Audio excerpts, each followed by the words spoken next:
The CEO pretended to be an uninsured patient. Only one nurse believed his pain was real. Eric Vale had spent his entire career talking about healthcare access, but on a cold, rainy night in Chicago, he discovered that access began with a woman behind a desk asking for a card he had decided not to carry. He walked into the emergency room of St. Agnes Medical Center wearing an old brown coat, a gray knit cap, and sneakers that were supposed to look worn but still looked suspiciously intentional. He had practiced the name twice in the cab: Evan Miller, uninsured, freelance worker, mild abdominal pain. Simple, at least that had been the plan. The waiting room smelled of disinfectant, wet wool, old coffee, and fear. A toddler coughed against his mother's shoulder. An elderly man sat with one hand pressed to his ribs. A woman in scrubs hurried past with 2 charts under her arm, and the expression of someone who had not sat down since the previous presidential administration. Eric approached the intake desk. Gloria Hayes, 58, glasses low on her nose, looked up at him with the practiced patience of a woman who had already been yelled at by 6 people that evening and expected number 7 soon. Insurance card? Eric swallowed. I don't have one. Something in Gloria's face did not become cruel. It became closed. She slid a clipboard toward him. Name, date of birth, address, emergency contact, employment status, ability to pay. The questions were not rude. That made them worse. They arrived in a calm, bureaucratic line, each one placing a little more distance between him and care. Eric reminded himself this was necessary. Hospitals needed documentation. Systems needed order. Without cost controls, everything collapsed. That was what he said in boardrooms. It sounded colder under fluorescent lights. Gloria tapped the form. Occupation? Eric almost answered automatically. I manage risk exposure. Gloria stared at him. So you sell car insurance or run a sports betting podcast? Eric blinked. Freelance consultant. Her eyebrows rose. Somehow that sounded worse. He took the clipboard and sat down. Around him, patients waited with the dull endurance of people who had learned that pain did not make clocks move faster. Eric had intended to report abdominal discomfort, something vague, calm, and low urgency. He wanted to test wait time, intake tone, financial screening, escalation protocols, but halfway through writing Evan Miller, a tight pressure ballooned behind his sternum. At first he dismissed it. Stress. Lack of sleep. Too much coffee. Too many late nights ignoring his cardiologist's polite warnings about family history and blood pressure. Then the pressure moved upward. Jaw, left shoulder. His fingers went cold.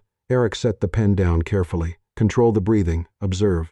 Do not overreact. He had built Helix Care on that principle. Measure before responding. But bodies were poor employees. They did not always wait for approval. A bead of sweat slid down his temple. Gloria noticed him leaning forward. Sir, if you're feeling worse, fill out the top section and we'll update triage. I'm having some chest discomfort. Her eyes narrowed, not unkindly, but with the exhausted skepticism of someone trained to recognize exaggeration from people desperate to move up the list. Chest pain or discomfort? Eric almost laughed. Even pain needed the right category. Pressure, he managed. Some pain in my jaw. Gloria hesitated. Behind her, a phone rang. Someone asked about a billing code. A man across the room groaned. The waiting room seemed to tighten around him. Then a nurse appeared from the trauma hallway, pulling off blue gloves as she walked. Mara Bennett looked younger than Eric expected a person with that much fatigue in her eyes to be. 27, maybe. Dark hair twisted into a messy bun. Badge clipped crookedly. Sneakers scuffed from too many urgent steps. She heard enough. Jaw pain? She asked. Eric nodded. She took his wrist before he answered further, fingers finding his pulse with quick precision. Her expression sharpened. Cold hands. Sweating. Short breaths. She looked at Gloria. EKG now. Gloria lowered her voice. He hasn't verified payment. Mara did not blink. His heart isn't waiting for paperwork to decide whether it's allowed to stop. The words landed harder than Eric expected. For the first time that night, someone looked at him and saw not an uninsured man, not a payment risk, not a form half-filled in suspicious handwriting. A patient. A shift manager appeared near the nurse station just as Mara reached for a wheelchair. Mara, we're already over utilization tonight. Helix Care is reviewing unnecessary cardiac workups this quarter. Eric went still. Helix Care. His company's name sounded different here. Not like a brand. Not like a mission. Like a warning posted between a nurse and a test. Mara's jaw tightened. With all respect, if this is cardiac and I ignore it because an insurer dislikes numbers, we'll have more than utilization to discuss. The manager looked annoyed but stepped aside. Mara pushed Eric toward a small exam bay. The EKG leads were cold against his skin. The machine printed its little strip of jagged truth while rain beat against the windows beyond the curtain. The result was not catastrophic, not yet, but it was abnormal enough that Mara's face lost none of its seriousness. "You're staying for monitoring," she said. Eric wanted to argue. He wanted to ask what criteria she was using, what protocol, what cost threshold, what risk profile. Instead, he watched her grab a thin hospital blanket from a warming cart and unfold it over him. The gesture was efficient, almost rough. Still, it felt warmer than anything that had happened since he walked in. "No insurance doesn't mean no pain," she said. Then she turned to answer another alarm. Eric lay there beneath the blanket, listening to the sounds of the air. Footsteps, wheels, coughing, phones, pain being sorted by urgency and affordability. For years he had defended cost control as clean, rational, necessary, but in the emergency room, under the name Evan Miller, with his own company being used as a reason to hesitate, Eric began to understand something he had never seen on a spreadsheet. A policy could be perfectly worded, and still become a locked door in front of someone who was hurting. Mara Bennett did not comfort people beautifully. That was the first thing Eric noticed. She did not lower her voice into a soft, angelic whisper. She did not float through the ER with endless patience. She moved fast, spoke faster, and carried 3 different emergencies in her head at once. But when she listened completely. Eric lay in the observation bay with EKG stickers still attached to his chest, trying not to look like a man analyzing the operational failures of an emergency department, while pretending to be an uninsured freelance consultant named Evan Miller. Mara checked his vitals, glanced at the monitor, adjusted the cuff on his arm, and asked about the pain again. Not once did she look bored. Not once did she treat him like he had exaggerated his way into a bed. Across the curtain, an elderly man asked a billing clerk whether he would be charged for oxygen if he decided he could breathe economically. A young mother bounced a feverish toddler on her hip, while whispering that her insurance had changed, and she did not know what was covered anymore. Near the nurse's station, Dr. Aaron Price stood with one hand pressed to his forehead, arguing into a phone. The patient had been in a car accident. The CT scan was medically reasonable. No, waiting 6 hours was not reasonable. Yes, he understood prior authorization. No. Head trauma did not become less urgent because a form had not completed its journey through the sacred kingdom of fax machines. Eric turned his face toward the curtain. He had heard physicians complain about insurance before, usually in conference panels. Never while a real patient waited 10 feet away. Mara swept back in with a paper cup of water and a packet of crackers she looked at as if she had stolen them from a hostile government. "Eat something unless you're planning to faint for dramatic effect." "I wasn't planning to." "Good. We're overbooked on drama." She moved to leave, but Eric stopped her. "How do you handle the bottleneck process here?" Mara slowly turned. "The what?" "The flow issue. Patient intake, diagnostic approval, bed turnover. Is there a live efficiency board?" Her eyes narrowed. "You sure you're not a consultant who got lost in a sad coat?" Eric looked down at the coat. "It's not that sad. It has resignation energy." Despite the pressure still sitting faintly in his chest, Eric almost laughed. Mara disappeared again before he could respond. He watched her move from room to room, checking an IV, calming a confused man, translating a medication schedule for a worried daughter, reminding a teenager to stop filming himself in the trauma hallway because this is an ER, not your origin story. She was not gentle in the decorative sense. She was reliable. There was a difference. At some point Eric realized she had not eaten. A paper cup of coffee sat abandoned near the computer station, untouched and certainly cold. Mara took one sip, made a face, and drank it anyway like punishment she had accepted as part of the job. When she came back to check his repeat vitals, Eric asked how she could stand it. Mara did not pretend not to understand. She wrapped the blood pressure cuff around his arm and said the secret was caffeine, good shoes, occasionally cursing the entire American healthcare system internally instead of where patients could hear. The machine beeped.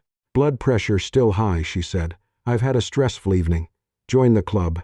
We meet never because everyone's working doubles." Before Eric could answer, Mara's phone vibrated in her pocket. She glanced at the screen. The name that flashed was Leo. Her face changed. It was quick, but Eric saw it, the professional mask slipping, revealing something younger and far more frightened underneath. She stepped just outside the curtain to answer, but the ER was too loud and too crowded for privacy. Eric heard fragments, dialysis, dizzy. "Did you eat? Sit down, call Mrs. Patel if it gets worse." "No, don't joke about haunting me, Leo. I'm not in the mood." When she returned, her mouth had settled into a straight line. "Everything okay?" Eric asked. Mara clipped his chart back onto the rail. "That is a rude question in a hospital. Sorry, my brother. Chronic kidney disease.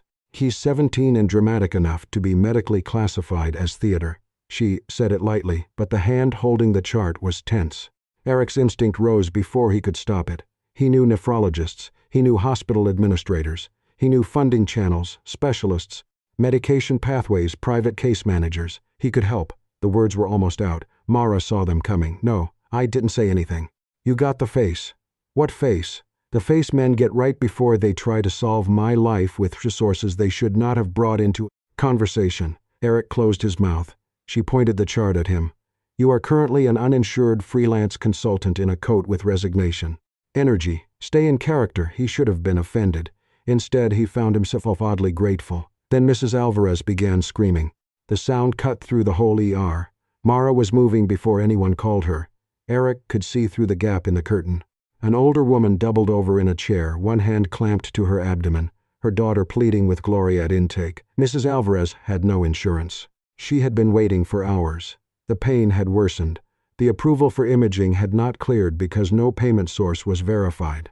Mara knelt in front of her, asked 3 questions, pressed gently on her abdomen, and looked up sharply. Possible appendicitis. "She needs imaging now." The shift manager appeared again, already exhausted, already defensive. There was no approval.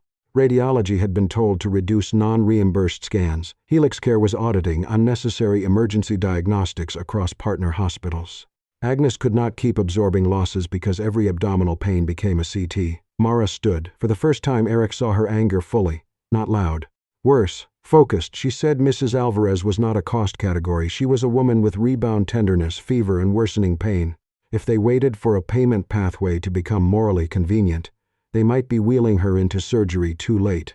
The manager warned that Mara was putting her name on a violation. Mara took the pen from the desk and signed the order herself, "Doctor."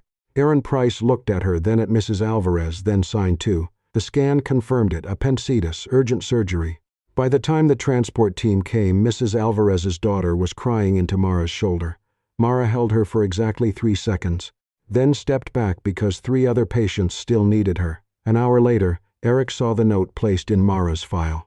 "Deviation from cost control protocol. Pending review." Mara noticed him reading it. "Nosy for a man with chest pain. You could lose your job." She shrugged, but the movement was tired, not careless. "I'm not brave," she said. "I'm just too tired to pretend I don't see people hurting." Then she walked away to answer another call light. Eric remained still beneath the hospital blanket. That sentence stayed with him. He had always thought bad systems harmed patients first. Now he understood something worse. A cruel system did not only delay care for the vulnerable. It slowly trained good people to betray themselves, and then punished them when they refused. By the time Eric was discharged for outpatient follow-up, the rain had not stopped. It had only become meaner. He sat in the hospital lobby with the sad brown coat folded over his lap, looking paler than he wanted to admit. His chest pain had eased, but the night had left something heavier behind. Around him, patients came and went with discharge papers, plastic bags, and the exhausted relief of people who had survived one part of a system only to face the bill later. Mara walked out of the ER 40 minutes after her shift should have ended. Her hair was half falling from its bun. Her scrub pocket bulged with pens, alcohol wipes, and one granola bar that looked old enough to have legal rights. She saw Eric still sitting there and stopped. "You waiting for a dramatic rescue?" "I'm waiting for a taxi. In this rain, that appears to be the flaw in the plan." She studied him. Then she sighed with the weariness of a woman who knew she was about to be kind and resented the inconvenience. "I can drop you near the train." Eric hesitated. He had ridden in private cars, corporate SUVs, executive shuttles, and once a helicopter that had made him reconsider arrogance. Mara's car was different. The passenger seat was buried beneath a winter coat, a lunch container, 2 medical textbooks, a pair of compression socks still in packaging, and a reusable water bottle covered in stickers that said things like "Nurses, call the shots," and "Hydrate or dihydrate." Eric stood beside the open door, unsure where to place his body. Mara moved an anatomy flashcard deck and shoved the coat into the back seat.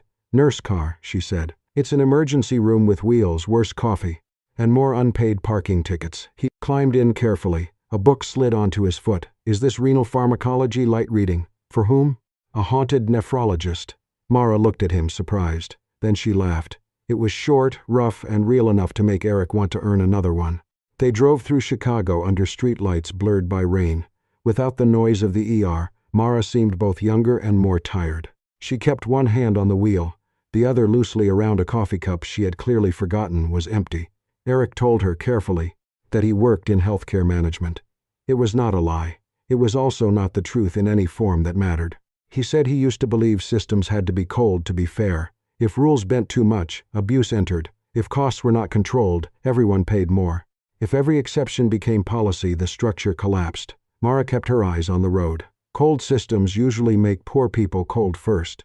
The sentence landed between them. No anger, no speech, just experience. She told him a little about Leo then, 17, chronic kidney disease. Too smart for his own good. Too fond of jokes involving his possible ghost. Mara had once planned to become a nurse practitioner. Maybe work in community care, maybe have a schedule that allowed her to sleep like a human being. Then Leo's illness worsened. Their mother died. Bills grew teeth. School became something she placed on a shelf and promised she would return to someday. Eric wanted to help before she finished speaking. He imagined tuition, specialists, medication access, a discreet fund, one call to the right person. He said none of it. That silence felt like lifting a weight with muscles he had never used. Mara's phone rang when they were 6 blocks from the train. Leo. She answered on speaker only after warning Eric that if her brother said anything embarrassing, he was legally required to forget it. Leo's voice was thin but bright. He felt dizzy. He had eaten, technically, no. Chips counted emotionally, not medically. Mara's face tightened. She changed direction. Eric did not ask. He simply held the empty coffee cup when she handed it to him, and braced as she took a turn fast enough to suggest nurses ignored traffic laws when family was involved. Leo lived with Mara in a narrow apartment above a closed thrift store. The place was clean but crowded. Pill organizers on the counter, dialysis appointment reminders on the fridge, textbooks stacked beside comic books. Leo was on the couch under a blanket, pale but alert enough to inspect Eric. "So this is the sad coat guy?" Mara groaned. Eric looked down at himself. "The coat has received a lot of feedback tonight." Leo nodded. "You also sound like an insurance call center trying to become a person." For the second time that night, Eric laughed before he could stop himself. He sat awkwardly on the edge of a chair while Mara checked Leo's blood pressure with a tenderness she seemed embarrassed to show. Leo talked about a video game, about a villain with terrible kidneys, about how Mara spoke more sweetly to the blood pressure cuff than she did to men who might want to date her. Mara threatened to throw a sock at him. Eric listened. He did not know what to say to a 17-year-old who joked around a disease that had already stolen too much from him. So he stopped trying to be impressive and simply asked questions about the game. Leo brightened. Mara saw it, and against her better judgment, something in her softened. The next morning, Eric returned to Helix Care. He did not go to his office first. He went to data. Vanessa Crane appeared within 20 minutes, sharp suit, sharper expression. St. Agnes, she reported, had increased diagnostic utilization among low coverage and uninsured patients. The hospital was drifting outside cost benchmarks. If Helix Care did not tighten review standards, other partner hospitals would follow. Eric listened to words he had heard 1,000 times. Utilization, benchmarks, risk profiles, abuse prevention, after Mara's car, after Leo's couch, after Mrs. Alvarez nearly waded her way into a ruptured appendix. The language sounded sanitized enough to be dangerous. He requested denied authorization files. Vanessa objected, then complied. By evening, Eric had read enough to feel ill. Cases flagged as low ability to pay. Requests delayed because an algorithm predicted possible overuse. Imaging denied until symptoms escalated. Medication marked not immediately necessary by a model that had never sat beside a 17-year-old trying to make his sister laugh through. Dizziness. Then Leo's denial appeared. A supportive medication his nephrologist had requested had been rejected by Helix Care as not medically necessary at this time. Eric stared at the screen. He could approve it with one call. He could fix Leo's case quietly before Mara ever knew. That was the temptation. Clean, fast, personal. Wrong. That night, he returned to Mara's apartment because she had texted him only one word: denied. Mara did not cry when she showed him the notice. That was worse. She stood in the kitchen, one hand on the counter, the other holding the paper as if it weighed more than paper should. The scariest part, she said, is not being told no. It's wondering if anyone actually read his name before they said it. Eric looked at the Helix Care logo on the denial letter. His logo, his system, his signature, spread across thousands of choices he had never had to watch. The lie could not survive that kitchen. He left in the rain with the truth pressing against his ribs, harder than the chest pain had. He had not only disguised himself as an uninsured patient, he had disguised himself as a decent man while the company he led made people like Mara, exhausted from begging machines, to believe that pain was real. Mara Bennett came to Helix Care because she thought someone was finally ready to listen. That was what Eric had said. A policy review, frontline testimony, a chance to tell the people above the system what happened below it. So she came after a 12-hour shift, still in scrubs, hair pinned badly, eyes burning from no sleep and too much vending machine coffee. She brought notes about Mrs. Alvarez, about delayed imaging, about Leo's denied medication, about the way nurses were asked to hold human suffering in one hand and cost control rules in the other. She expected a conference room full of executives. She did not expect to see Evan Miller standing at the head of the table in a tailored charcoal suit, except nobody called him Evan. Vanessa Crane, sharp and elegant at his right side, glanced at him and said, "Mr. Vale, legal is ready." Mara stopped walking. For one strange second, her mind refused to put the pieces together. Then it did. Eric Vale, CEO of Helix Care. The uninsured patient with the sad coat. The man she had pushed past payment protocol for. The man who had sat in her car among compression socks and cold coffee. The man who had met Leo, heard about the denial, listened while she admitted the terror of not knowing whether anyone had read her brother's name. He had not been powerless. He had been hiding power. Eric's face changed when he saw the moment land. He stepped toward her, but Mara moved back as if his apology had physical weight. He tried to explain. At first he had gone undercover to understand the complaints. Then he had not known how to tell her. Then the evidence became bigger than one night, one patient, one nurse, one denied medication. Mara stared at him. The explanation sounded exactly like the kind of language she hated most. Polished, reasonable, and late. She told him he had turned her ER, her patients, and her brother into a secret audit. She had cared for him because she believed he was another person being crushed by the system. Meanwhile, he was the man whose signature lived inside that system. Eric did not defend himself. That was the first decent thing he did in the room. The meeting began with Mara still standing near the door, arms folded, jaw tight. Eric presented the findings without decoration. At St. Agnes and dozens of partner hospitals, Helix Care policy had created pressure to delay diagnostics for uninsured and underinsured patients. Internal models flagged certain cases as high-cost risk before medical review. Emergency approvals were routed through systems designed for efficiency, not urgency. Nurses and doctors were being forced to choose between clinical instinct and financial penalty. Dr. Aaron Price had sent written testimony. So had 3 other physicians. Gloria Hayes had submitted intake notes showing how payment questions were pushed earlier and earlier into the care process. Vanessa did not deny every point. That made her more dangerous. She argued with the calm of someone who had spent years making hard things sound responsible. If Helix Care opened approvals too broadly, premiums would rise. If hospitals ordered unlimited scans, abuse would increase. If every emotional case bent policy, the company could lose financial stability and millions of members would suffer. She looked at Mara, not unkindly. A system could not run on compassion alone. Mara almost laughed, not because Vanessa was wrong about money, because people with money always acted as if compassion was the reckless part. Then Vanessa turned to Eric. He had to choose, she said. A few heartbreaking stories, or the stability of the whole system. The room went quiet. Eric looked at Mara. She hated that some part of her still wanted him to be the man from the car. The one who had listened to Leo explain video game villains. The one who had laughed when her brother called him an insurance call center trying to become human. Then someone asked if Mara wanted to speak. She nearly refused. She would not become the nurse in Eric Vale's redemption story. She would not stand there so Helix Care could later say it had listened to real voices while returning to the same cruelty with softer branding. But Mrs. Alvarez had almost waded herself into surgery too late. Leo's denial letter was still folded in Mara's bag, so she spoke. She said patients were not financial loopholes. Nurses were not security guards hired to stand between poor people and treatment. Doctors should not have to argue with phone trees while patients bled, seized, waited, worsened. Her voice shook only once. A system that required caregivers to pretend pain was invisible had become sick before the patients ever walked in. No one interrupted her. When she finished, Eric stood. He did not thank her in that corporate way that made gratitude sound like a transaction. He did not call her brave. He did not make her pain beautiful for the room. He said Helix Care had failed, not abstractly, under his leadership.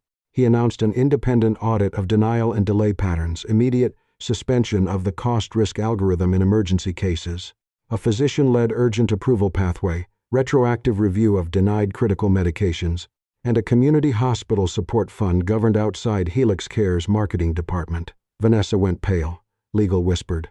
The board members looked like they were watching money leave the building through every vent. Mara felt no triumph. After the meeting, Eric followed her into the hallway. He said Leo's medication would be reviewed immediately. Mara turned on him. Leo would submit through the new process like everyone else. If the drug was approved, it would be because a doctor read his file. Not because the CEO felt guilty about lying to his sister. Eric absorbed that. Slowly, painfully, he understood. Loving someone did not give him the right to make a private exception out of their suffering. Mara left without looking back. By morning, the story had leaked. Insurance CEO pretended to be uninsured patient and fell for nurse, who treated him. Reporters swarmed St. Agnes. Online strangers called Mara a hero, a fool, an opportunist, a saint. Helix Care's PR team drafted a campaign about the nurse who reminded us care comes first. Eric killed it immediately. No photo, no interview, no Mara Bennett story. But the damage had already found her. A reporter cornered Mara outside the ambulance bay and asked whether she had known who Eric was when she treated him. She looked past the camera, furious and exhausted.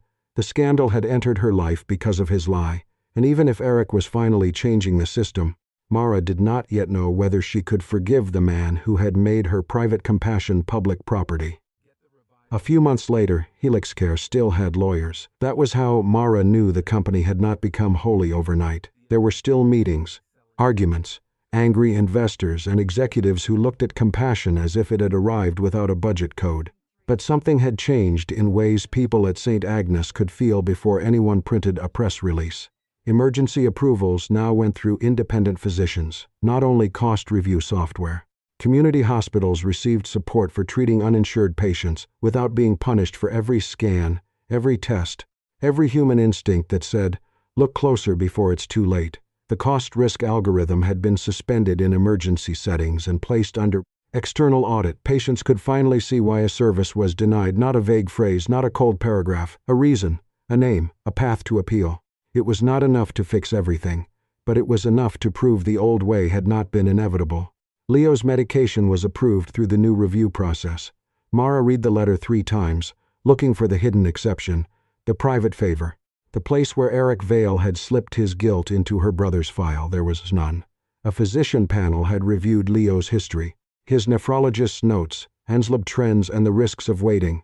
The approval was clean, documented, replicable. For the first time in months, Mara cried without hating herself for it. Leo found her in the kitchen, holding the paper against her chest. Are these happy tears, or I'm about to reorganize the entire healthcare system with a stapler tears? Mara wiped her face. Both. Good. Very on brand. Leo improved slowly, not magically. Chronic illness did not exit a story because someone wrote a better policy. But the medication helped. His dizziness eased. His jokes became more annoying, which Mara considered a clinical sign of progress. She stayed at St. Agnes, still exhausted, still sharp-tongued, still drinking coffee that tasted like burnt legal documents. But she also enrolled in a part-time nurse practitioner program after the hospital launched a scholarship for frontline nurses.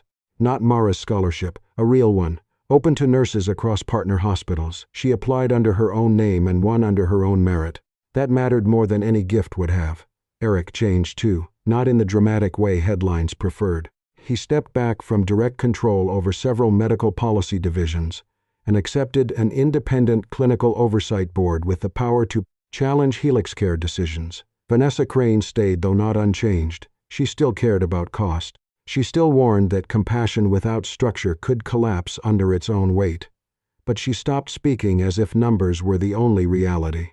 One day in a meeting, Vanessa said almost quietly that financial stability was not the same thing as moral health. Eric did not smile. He simply wrote it down. The next time Mara saw him, he was sitting in the last row of a patient rights training session at St. Agnes. No cameras. No PR team. No tailored suit sharp enough to cut apology into something marketable. Just Eric in a dark sweater and plain coat, listening while Mara spoke to a room of nurses, administrators, and caseworkers about believing patients before doubting them. She saw him halfway through and nearly lost her sentence. Then she kept going, because the training was not for him. That was another thing he had finally learned. Afterward, Mara found him near the vending machine, staring at the hospital coffee options like a man considering a medical risk. He chose one, took a sip, regretted several life decisions. Mara leaned against the wall beside him. If you can survive emergency room coffee, you might be ready to become a normal person. Eric looked at the cup. This tastes like a printer jam. That's the Colombian roast. He laughed softly. The sound was different from the first night. Less controlled, less surprised by itself. For a moment, neither of them said the thing standing between them. The lie, the ear, Leo's denial, the reporters. The way trust had cracked before it had even learned how to stand. Eric spoke first. He did not ask for forgiveness. Mara respected that. He said he was trying to stop loving people by making exceptions for them.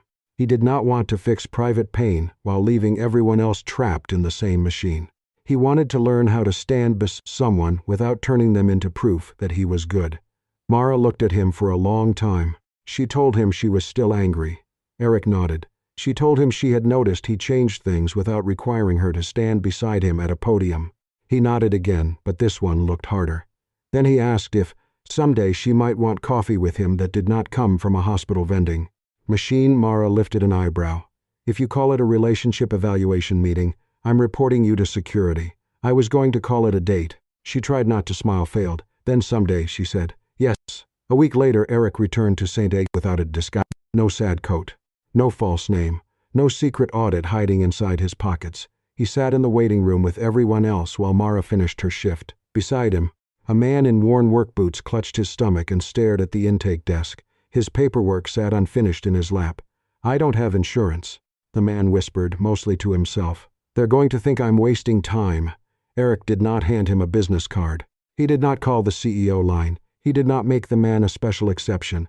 He stood, walked to the nurse's station, and found the triage nurse. He says his pain is real, Eric said quietly. Please believe him.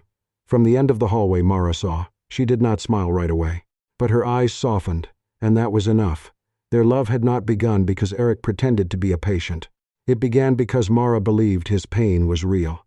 And it grew when Eric finally understood that every pain deserved to be believed before anyone decided what it was worth.